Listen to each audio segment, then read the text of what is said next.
interesting events, you know, that we actually have a meteor striking. Okay, we're going to move on from there. And I want to talk to you about a couple of other things. Okay. So let me come back to, there we go. All right, so there's, I just put that picture in. That's not a picture of the meteor that you just read about. Just found that picture on the internet. Okay, moving on then. Take a look at this picture. Okay, now when I say take a look at this picture, that means you look up at the screen. There you go. Lincoln's train station and coal museum, which I was just in the area the other night and I forgot to look. Is it a winery now? No. What are they? Are they nothing? So where's the winery then? Right beside it. Oh, okay. One property closer to the Okay, gotcha. All right, so the train station museum, let me go over a couple of details here.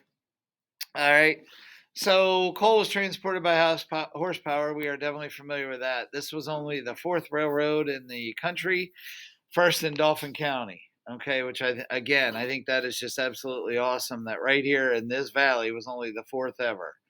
That tells you there were a lot of people that had money, and the coal was the money they had. This was big. Coal was what? What's the word? Gold to them, yes. Coal is king, we read, yes. It stretched all the way from Millersburg up to Wiconisco, and as you can see there, later the Summit Branch, eventually part of the Pennsylvania Railroad. I have shown you this picture 7,000 times, I know, but I'm going to show it to you again. John, I like this picture. Just look at it. Humor me. You see this? That's the railroad going right through Likens. And you know what's really cool, John? If you go to Likens, the railroad street still bends like that, right through Likens. John, that's it. Okay, I'll settle for that. Neat. Yeah, there you go. Bus. You said it's groovy, didn't you? Is that two 1970s for you? I know. You said it's lit.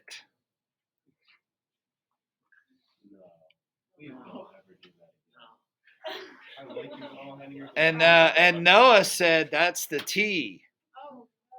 There we go. All right. Well, let's just move on then. Okay, so the building was enlarged. You get the idea, and they purchased tickets. You could go the whole way up to literally New York State. All right. Some people got on the train to go shop in Pottsville and come back. All right, so pretty cool. Let me just show you a couple more pictures here. Well, the train tracks, like I said, well, first of all, the railroad, the coal industry started closing in the 40s, and then what happened is Reagan, when he was coming into office in 1980, said that he was going to look for alternative forms of transportation and also not burn coal. So there was basically people got scared and started taking them out. Now Reagan actually never did that, but many were afraid of that the funding wasn't going to be there. Okay, so the train station did have a telegraph office, just like the one in Elizabethville. In 1957, they actually revised. I'm sorry, that should be 1967. They actually revised the last passenger train, where if you were alive during that summer, you could get on the train and ride from Millersburg up to Likens. People in my family did it. They told me stories about it. That was pretty cool. But Likens did stop taking passengers officially in 63. And then to 1980, they transported coal, but no passenger trains. Only freight trains. If you get down to Millersburg and you see the train that comes through Millersburg, that one's only freight. They don't have passengers on that train. Now, if you go to Harrisburg, you can get on a passenger train, go anywhere in the country. A friend of mine's wife is afraid to fly, so he's always taking her to Harrisburg to ride the train. She rides to California and all that by train. Is it cheaper doing that? It's not necessarily. I don't think it's more expensive. I don't know that it's cheaper though. It's more time, yeah.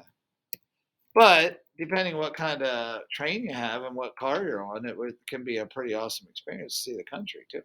Not as far to fall. And what? Not as far to fall. Not as far to fall. There you go.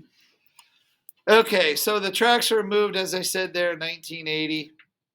And just a little bit more details there. Don't worry about writing all this down. But there at the bottom, 2004, the station became a museum. Okay, and it's a coal museum. Now, take a look at this. You can see that they actually renovated the building. Okay. Now, there are two words here. Is anybody in construction or anybody in woodworking or building houses, anything like that? Can anybody tell me what the difference is between renovating and restoring something? There is actually a difference. Renovate, restore. Atlas. Like renovating, you change it so it's better, and then restoring, you just restore it back to how it once was. Exactly. They talked about restoring this building about 10 years ago. If they would have restored it, it would have cost about $400,000. And what that means is you make everything the same, right down to the very screws in the wood. If you renovate it, then yes, you just make it better or bring it back. So they decided it was better to renovate it. And a lot cheaper too. Okay. So Likens has definitely changed. Yeah, I love that picture. You gotta love the picture. Look at that picture with the puppy dog in there. And that was the trolley bus. I like the puppy. Okay. Trolleys. Now what the heck is that trolley doing up there on that bridge? Anybody know? Why is it up on the bridge? There is a reason for it. Go ahead. Because the trolley can't drive over the train track. Well, why not just put an intersection on the railroad tracks? Like we have today when the tracks cross. Maybe they didn't know how to do that back then. No. Remember, they were able to design this railroad the way from Millersburg up to Wiccanisco with only a 3% grid. That's impressive. I can't even dig a straight line when I try to plant a tree, let alone. Why did they have that bridge up there? Okay, judging from the picture, who was there first? The railroad. The railroad company would not allow the trolley system to put an intersection in it. So they had to put this bridge up. Now, from people that lived in Likens that wrote accounts of this, I don't know about you. And believe it or not, even though I have a boring life, I can be adventurous.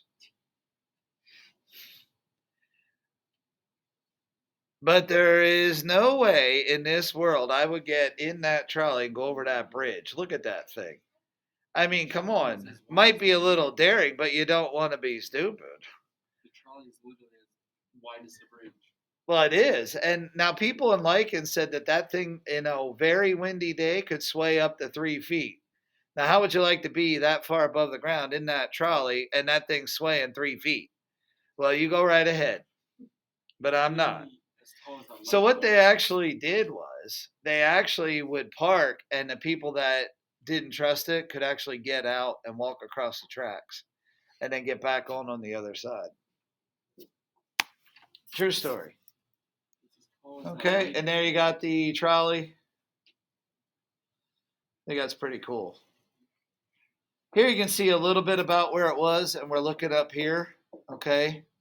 And it came from Tower City. Tower City is actually over here in Schuylkill County, and it went down to Likens. Show you a couple more pictures here. I think that is just phenomenal. Okay, and there you can see where the trolley came down from Likens the whole way up to Tower City.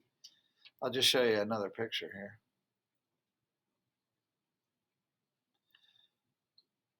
Okay, so the train station stopped after World War II, and we already talked about this.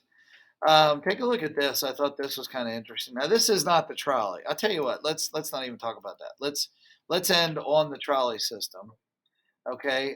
Well, let's pause here on the trolley. Here's what we're gonna do. Okay, we got about 10 minutes. If you did not finish the questions from yesterday on the Lycan Santa Claus trucks, do that now. Okay, watch the video, submit the questions. If you did, okay, go